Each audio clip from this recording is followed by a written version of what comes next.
একটা মেয়ে চাইলে কোনোদিন নিজের মতন বাঁচতে পারে না। যতই সে স্বাবলম্বী হোক, চাকরি করুক, যাই করুক, কোথাও না কোথাও তাকে কিন্তু কারো কথা শুনে বা মেনে চলতেই হয়। কারণ এটা আমাদের জীবনের রুল। আচ্ছা, জীবনে কাউকে না মেনে চললে জীবনটা কোথাও যেন উচ্ছৃঙ্খল হয়ে যায়। মানে যাকে বলে একদম ছতচ্ছান্না জীবন আর কি, যে জীবনের কোনো মূল্যই হয় না। হ্যাঁ, সবাইকে মাথার উপরে একজনকে থাকতে হয়।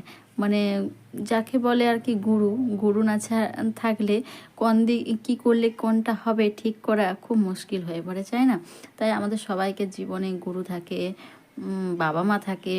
বাবা মা হচ্ছে শ্রেষ্ঠ গুরু, তারপরে অবশ্যই একজন গুরু থাকে সবাইকারে, যে সমস্ত কিছু ঈশ্বর জগৎটাকে সঞ্চালনা করে বোঝানোর জন্য। আর একজন আমাদের গৃহস্থ জীবনকে বোঝানোর জন্য মা বাবা থাকে গুরু হিসাবে। তো আমাদের জীবনে পার্ট বাই পার্ট অনেকগুলো গুরু থাকে। তো যাই হোক, শ্বশুরবাড়ি আসার পরে আবার শাশুড়ি শ্বশুর এরা গুরু হয়। এভাবে যত তুমি জেনারেশনকে স্টেপ বাই স্টেপ যাবে, তত যেন তোমার গুরুর পরিমাণ বাড়তে থাকবে। তো অবশ্যই এগুলো থাকাও দরকার, কারণ একা নিজের সিদ্ধান্ত নিজে যে কোনো কিছু হয় না। তুমি কিছু ভাবছো এটা আমি করবো, এটা ঠিক হবে, নিজের সিদ্ধান্ত তুমি এগোবে, কিন্তু কোথাও না কোথাও তুমি যদি ডুবো, তখন মনে হবে ইস, যদি কাউকে একটু জিজ্ঞেস করে নিতাম, কারো কাছে একটু জেনে নিতাম, তাহলে হয়তো ভালো হতো। যাই হোক, এই জিনিসগুলো আমি খুব উপলব্ধি করি এইভাবে, কারণ আমার শাশুড়ি মা আছে, শ্বশুর মশাই নেই। আর শাশুড়ি থাকা না থাকা দুই সমান আমার কাছে। কারণ আমার শাশুড়ি খুবই বয়স্ক মানুষ। শাশুড়ি থেকে আমার ঠাকুমার থেকেও মনে হয় বয়স বেশি। আমার ঠাকুমাও এতটা বয়স নয় আর কি। আমার শাশুড়ির যে বয়সটা প্রায় 85 বছরের মতন বয়স হবে। তো তাকে আমি কি জিজ্ঞেস করব আর কি সে আমাকে পরামর্শ দেবে? তাকেই আমাকে পরামর্শ দিতে হয় যে এটা নয় এটা, কারণ তার বয়স হয়েছে, সে অনেক কিছুই ভুলে গেছে আর অনেক ভুলভ্রান্তি কাজও করে ফেলে। তো তখন তাকে আমাকে আরও বুঝিয়ে, কোনো সময় রেগেও বোকাঝোকা করে বলি আর কি, তখন তিনিও আবার খুব রেগে আমার উপরে রিঅ্যাক্ট করে। তো এভাবে সংসারে কি বলবো, আর আমার দুটো বাচ্চা, আর তার সাথে আর একটু এক্সট্রা বাচ্চা, 3টে বাচ্চা হয়ে গেছে আর কি।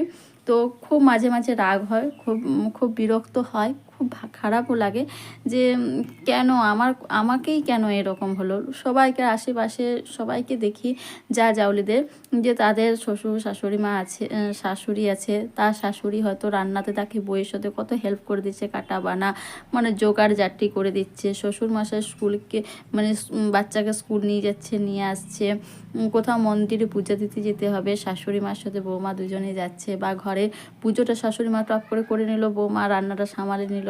এরকমভাবে কত সুন্দরভাবে তারা সংসারটা গুছিয়ে চলছে। কিন্তু আমার ক্ষেত্রে সেরকমটা নয়, যা সমস্ত কিছুটা একা করতে হবে, কি করব না করব নিজেকে ডিসিশন নিতে হবে। তাই মনে হয় যে শ্বশুর শাশুড়ির ঝগড়া থাকা অবস্থাতেই ছেলেদের বিয়ে করা উচিত, যাতে বাবা মা শক্ত থাকতে থাকতে বিয়ে করলে বৌমা এলে তার অনেকটা হেল্প হয়, তার বাচ্চাদের পক্ষে অনেকটা ভালো হয়। কারণ সেই বাচ্চাগুলো যে খেলবে, তার খেলার যে শৈশবটা, দাদু ঠাকুমা, এই ফিলিংসটা তাদের মধ্যে আসবে, যে বাইরে যাব, দাদু চলো ঘুরতে নিয়ে চলো, দাদু চলো ওই জিনিসটা কিনে দাও, ঠাকুমা তোমাকে চুল বেঁধে দেবো, চুল ছাড়িয়ে দেবো, যেটা আমি করেছি, আমার ঠাকুমার সাথে চুল ছাড়িয়ে দিয়েছি। যে অনেক রকম হেয়ার স্টাইল যত শিখতাম, তত ঠাকুমার উপরে সেটা অ্যাপ্লাই করতাম। কারণ তখন আমার চুল খুবই ছোট ছিল, তাই আমার ছোট চুলে সেরকম হেয়ার স্টাইলগুলো আসবে না। তখন আমার ঠাকুমার চুল পাকা আর অনেকটাই চুল ছিল। তো সেই চুলে আমি হরেক রকম স্টাইলে বেনুনি করার চেষ্টা করতাম। তখন বাচ্চা বয়স, বেনুনি করতে এই শিখছি আর কি। তো যত খুশি অত্যাচার করতাম ঠাকুমার ওই চুলের উপরে, কিন্তু ঠাকুমা কোনোদিনই আমাকে বকেনি বা মারেনি। সেটাকে খুব হাসি মুখে অ্যাকসেপ্ট করতো। এবং একদিন আমি ঠাকুমাকে আলতা পরাতে গিয়েছিলাম, নখ পালিশ আর কি লাগাতে গিয়েছিলাম, তখন ঠাকুমা আমাকে বলেছিল যে না, আমাকে লাগাতে নেই, কারণ তখন আমার দাদু গত হয়ে গেছে। তো যাই হোক, আমার দাদু যখন বেঁচে ছিল, তখন আমি দাদু ঠাকুমা দুজনকে মাঝখানে শুতাম, এবং রাতে উঠে প্রচুর কান্নাকাটি করতাম খাওয়ার জন্য।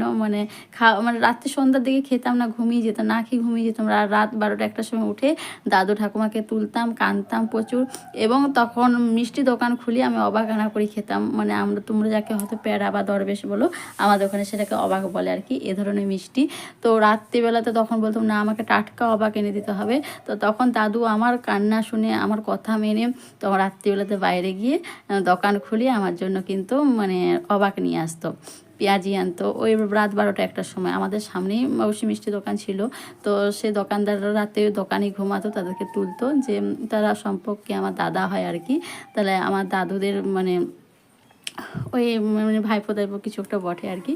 তো এইভাবে ডেকে তুলতো, তারাও কিন্তু রীতিমতো উঠে আমাকে দিত জিনিস আর কি। এইভাবে ছোটোবেলাটা খুব মজার মধ্যে দাদু ঠাকুমার যে ফিলিংসটা আমি পেয়েছি সেটা কিন্তু আমার বাচ্চারা পাচ্ছে না। তারা কিন্তু শুধুমাত্র আমার কাছে যতটুকু শাসন পাচ্ছে, যতটুকু ভালোবাসা পাচ্ছে, শুধু আমি, তার বাবাও তো বাড়িতে থাকে না, শুধু আমি, অনলি ফর আমি। তাহলে আমি একটা মানুষ হয়ে তাকে ভালোবাসা, শাসন সব কিছুটা মানে ক্যারি করতে হচ্ছে। এটা খুব একটা বোরিং, মানে খুব বিরক্তর কাজ হয়ে দাঁড়িয়েছে। কারণ আমার ক্ষেত্রে কেউ তো আমার মা বাবা আমাকে শাসন করতো, বকতো, পড়া না করলে বকতো, শাসন করতো, কিন্তু দাদু ঠাকুমা সেইভাবে ভালোবেসে আগলে রেখে দিত। কিন্তু আমার বাচ্চাদের ক্ষেত্রে সেটা হচ্ছে না। আমি যদি আমার বাচ্চা মানে ছেলেদেরকে বকছি, মারছি, ধরছি, তো তারা বকানি মারধর খাচ্ছে, কিন্তু তারপরে যে তাদেরকে আদর করে বুকে টেনে নেবে যে তোরা না, তোর মা এমন বলেছে, কী হয়েছে, আমরা আছি, কিন্তু সেই জিনিসটা আমার বাচ্চার জন্য নেই। এটা খুব খারাপ লাগে যে আমি বললাম আমার বাচ্চাকে কেউ একটু ভালোবাসুক, আমাকেই ভালোবাসতে হয়। বাই।